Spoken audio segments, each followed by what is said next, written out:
Classic. All right, great way to start. Awesome.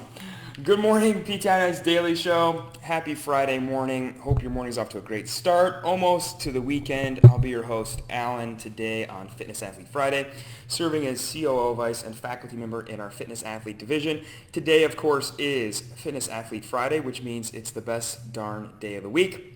Hopefully you've tackled gut check or at least looked at gut check and been confused by what it is. We did it yesterday at lunch. Little heavy on the brain training with all the split snatches and split clean and jerks with that dumbbell. Turned out to be closer to a 15-minute workout than a 10-minute, but very fun to tackle. So a couple things should be on your radar. Virtual ICE opens again August 1st. That's in 2 weeks. Our online mentorship group, every week a different discussion topic. Some topics covering multiple weeks, covering the evaluation and treatment of a different population. Things like diversity and inclusion topics, women in PT, and much, much more. So you can sign up for notification to get enrolled at ptnice.com and click on online courses, then virtual ICE. Fitness athlete wise, the next cohort of Essentials starts September 14th. We are into week 3 of our current cohort, so we're talking about the deadlift and deadlift science and deadlifts for low back pain with Mitch and myself and Guillermo in our current cohort. The next cohort of Advanced Concepts with Mitch and Zach starts August 31st. So some of the stuff we're going to talk about today is a little bit more advanced, and if you've already taken Essentials and you're thinking, I need to know more about some of that advanced stuff, then that is the course for you, especially if you're also weak in programming. You'll get into advanced gymnastics and weightlifting as well as programming with Mitch and Zach. And then Clinical Management Fitness Athlete, Pregnancy and Postpartum starts September 14th as well with Christina and Kelsey tackling pregnant and postpartum fitness athletes, runners, weightlifters, powerlifters, that sort of thing. So if you're looking to break into that population, that is the course for you. So this morning we're talking about neck pain in the fitness athlete, neck pain in your CrossFitters, your Olympic weightlifters, your powerlifters, and what do we do and how does neck pain show up in those populations? And we'll talk about how it kind of shows up in these populations, but then we'll also tackle the treatment, which can expand beyond, of course, just the fitness athlete. It can pertain to your traditional outpatient orthopedic patient. So we look at neck pain in 3 different ways. We look at it as somebody who's presenting with neck pain with radiculopathy into the clinic as a fitness athlete. Somebody who is maybe not painful, maybe low-grade pain, but has a lot of stiffness. That person who comes in and says, I did blank yesterday, and this is as far as I can move my neck, right? They can't rotate, they can't side bend. Maybe they can flex and extend a little bit. That person who, when you talk to them, they turn their whole body to look at you, right? They can't move that neck. That neck is just gummed up and stiff. And then that person who presents with kind of weird zinging, radiating pain throughout the muscles of maybe levator scap, upper trap, maybe into the medial border of the scapula and the rotator cuff a little bit. And that's a different type of patient population. So let's tackle that first patient that comes in that has neck pain with radiculopathy. It's going down one arm, it's going down both arms. Hopefully you're solid on screening the neck and your cervical radiculopathy management. That's something you can learn in our cervical spine course. There's an entire section of the course that deals just with neck pain with radiculopathy. Jordan, Jeff, Zach will take you through that, and you'll be super confident even if you didn't know at all how to treat that by the end of the weekend. So you're going to assess that with what you learn in that course, but you're looking at that person who's coming in who is having a lot of compression and extension in the neck, and that is causing a lot of pain, but also those radiculopathy symptoms, that numbness, that tingling. That person may come in and tell you that they recently did something like handstand push-ups. And so often in life, humans don't encounter a lot of compression in the neck, and so that's rare. And so when it shows up, you need to kind of find out what's the underlying cause. Most often in CrossFit, we see that with handstand push-ups. We see that with somebody who is bottoming out that handstand push-up and bouncing off their head, getting a lot of compression. They're already in global extension with the needs of the handstand push-up, and it's just aggravating that compression even more, and they start to develop those radiculopathy symptoms. So how do we tackle that? The first thing is you're going to go through your radiculopathy management to calm those symptoms down. But then we have to look at those mechanics. What are they doing in the handstand? They should not be bouncing off their head. They should have good control, even if they're kipping, good control through the range of motion. And so you need to evaluate their handstand once you've calmed their symptoms down. what we often find is people are weak at the bottom. They're weak at the end range, which is where they would press out of the bottom. And instead of having strength in that end range of the press, they use their head to make up the gap and bounce off their head to skip needing to move through the range of motion in which they are weak. So we need to assess their handstand push-up. We need to start to give them things like eccentric negative handstand push-ups and really cue and coach them to control through the entire range of motion all the way down to a locked out elbow without bouncing their head. Yes, their head's going to tap. Maybe they're using a handstand mat. It's going to tap, but it's not going to bottom out every rep. And so we need to get that in-range shoulder strength stronger. If they can't tolerate being inverted, a great thing is to put that person back upright and have them work some heavy dumbbell Z press. Long sitting, that's going to work the core just like they would experience in a handstand push-up, and it's going to work that in-range shoulder strength as well. That initial press where they're weak all the way through the range of motion, and then with that dumbbell, you're going to coach and cue them to really fight to not just dump that dumbbell back onto their shoulder, because that range of motion is where they are the weakest. It's the equivalent to somebody that bottoms out their pull-up because they have weakness at the very end range, and that translates into weakness in pull. The same thing happens in the handstand push-up and a weakness in that end range press, and the neck unfortunately takes the brunt of it, and that's why that person is showing up in your clinic with some radiculopathy. So clear up the radiculopathy, centralize those symptoms, resolve their neck pain, and then fix their handstand mechanics as well as get their shoulders stronger in that end range where they need strength the most. High volume can be an issue at first, so make sure their first workout back doesn't have 100 kipping handstand push-ups. Really controlling the volume, really focusing on strict strength, clearing up those symptoms, and getting them back to doing handstands. That second patient population has that really gummed up neck. That person may or may not have pain, but again, that person rotates their whole body to talk and move. They just can't move their neck. They've done something recently to gum up that neck. That person may come in and say that they did a workout yesterday or the day before that had a lot of wall balls. So they're not necessarily compressing their neck, but their neck is in a fixed position for a long period of time. Hey, I did a workout that had 150 wall balls. I did a workout that had 200 wall balls. I did a workout that had 150 wall balls and a bunch of handstand walking, right? So their neck is stuck in extension for a fixed period of time. We can see that too with things like Olympic lifting, with pull-ups, and even rowing, where that person is not really controlling their neck. They're kind of flinging their whole body, and they're moving between flexion and extension, and they're just really irritating and inflaming that neck. What do we need to do here?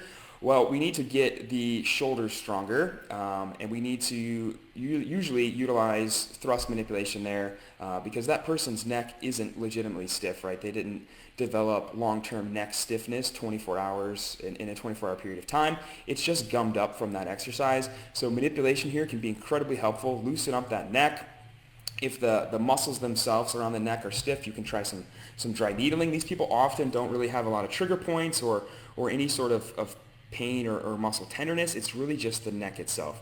So cracking that neck, getting them things like snags with a band, and just having them move their neck. And then again, back to volume control. As that neck stiffness resolves over the next couple of days, really just encouraging them, hey, your next workout back in the gym should probably not have 150 wall balls and handstand walking.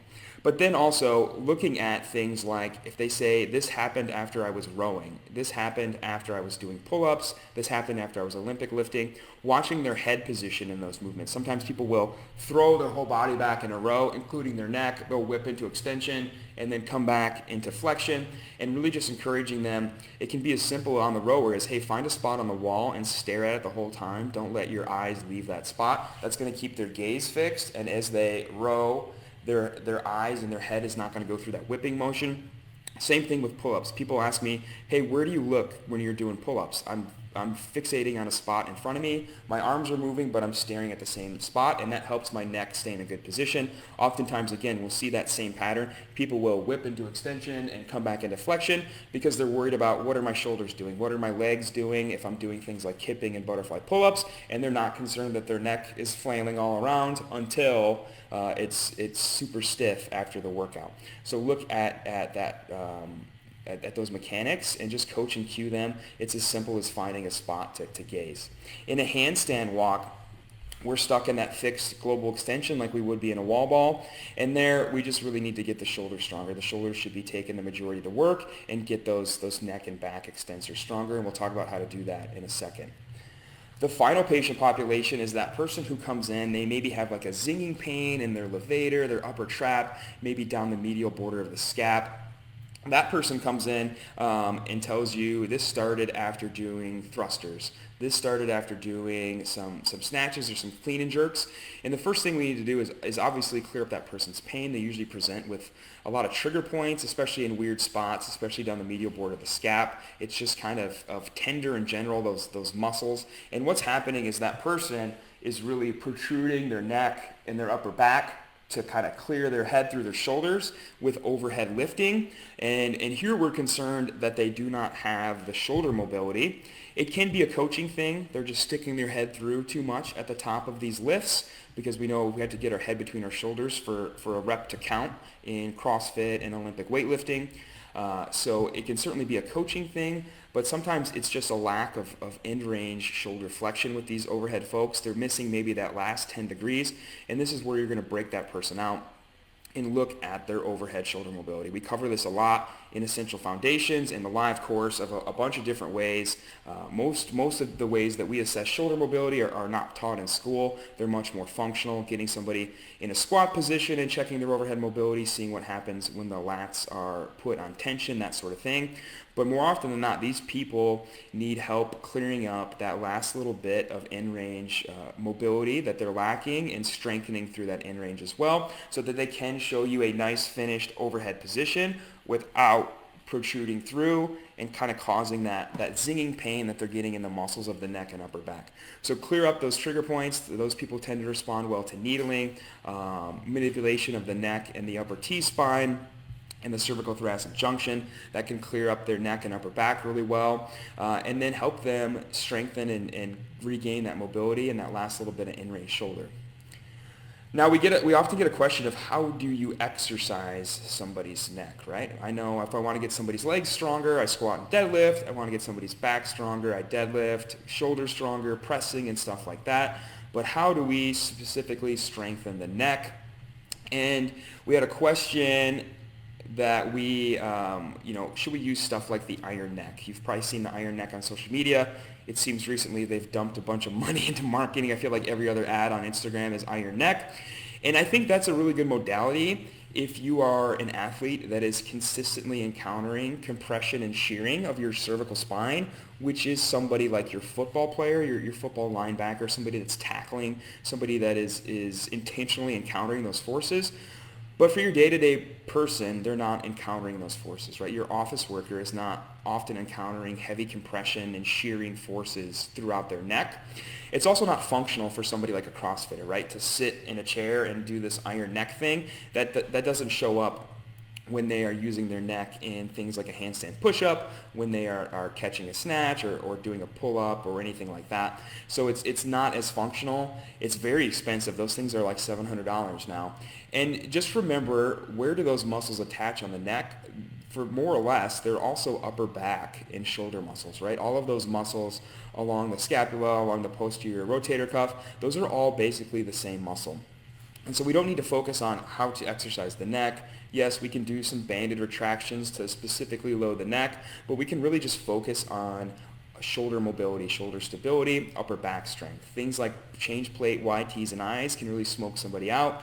Things like bamboo bar instability work, like a bamboo bar strict press, bamboo bar overhead carry, or with a PVC. If you're not following the literature on bamboo bar stuff, that has the highest muscular activation than even just a regular barbell with weight overhead. The unstable nature of having kettlebells hanging from a bamboo bar really forces muscle recruitment of the upper back, the neck, and the shoulders in a way that we don't see with any other type of exercise. So if you're not having people doing carries and strict press yet for shoulder pain, for neck pain, for upper back pain, then you really need to start incorporating that, especially with the fitness athlete. That stuff translates so well into a stronger core, stronger shoulders for better performance with things like handstand push-ups, Olympic lifting, pressing, pull-ups, that sort of thing. And that's what fitness athletes will love you for. Yes, you can clear up their pain. Yes, you can work on their mechanics, but can you also get them a little bit stronger and improve their performance? They're going to love you for that. So consider, working the upper back, the traps, and the shoulders, especially the posterior cuff, is kind of one unit instead of specifically trying to isolate and work just the neck. Notwithstanding that it's super boring just to watch somebody come into the clinic and work their neck muscles in front of you, right? I can't think of anything worse than having somebody come into the clinic and use the iron neck for an hour. That sounds super boring. Sounds like a waste of that person's time and money when we can get a lot more functional. Bust the bamboo bar out, have them doing some seal walks, some banded seal walks, things like that. Working on their handstand mechanics, their Olympic weightlifting mechanics, to make sure that their mechanics are sound, as well as controlling their pain and improving their strength and performance. So that's kind of how we look at the neck from a fitness athlete perspective, CrossFitters, Olympic weightlifters. So interested to hear your comments. I don't think the iron neck is dumb, but I do think there are better ways to load the neck, especially, if you're thinking cost-wise. Maybe you could buy a bamboo bar and some kettlebells instead of getting that iron neck for your patients with neck pain. So hope that helps. Hope you all have a great Friday. Hope you have a wonderful weekend. We'll see you all next week. Don't forget about Virtual Ice coming up soon and all of our online courses beginning again in September. Have a great weekend. Bye, everybody.